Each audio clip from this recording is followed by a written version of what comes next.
Isang mapagpalang araw po sa inyong lahat. Celebrity Chika Time po muna tayo at may inihanda po akong chika para sa inyo. Tara po't magchika na po tayo.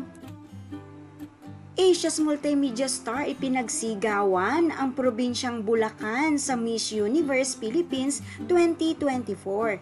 Yes, mga maka-celebrity chika time, yan po ang ichichika ko sa inyo na lubos din pong usap-usapan sa social media ng mga netizens, lalong-lalo na nga po ng mga followers at supporters ni Alden.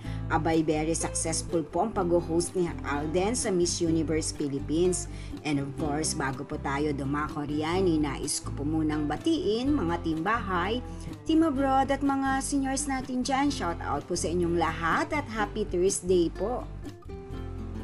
Yes po mga maka-celebrity chika time, gwapong-gwapo nga po at napaka-dashing ng ating Asia's multimedia star bilang host ng Miss Universe Philippines 2024.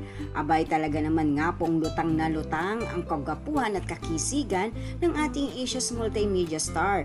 And of course, narito po ang short video clip na kung saan na nagpapakita nga po kung gaano po ipinagsigawan ni Alden ang probinsyang Bulacan na probinsya ni Mengay. Narito po at panoorin po natin. Our Miss Universe Philippines 2024 is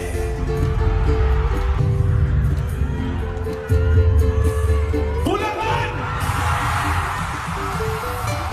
And our first runner-up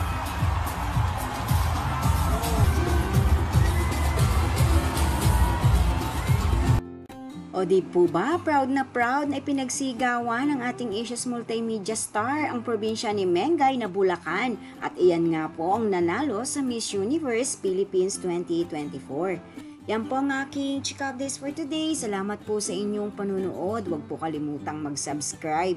Pwede po mag-comment sa ibaba. Basta't wag lamang po harsh o nakakasakit sa isa't isa. Salamat po muli. Spread love, not hate.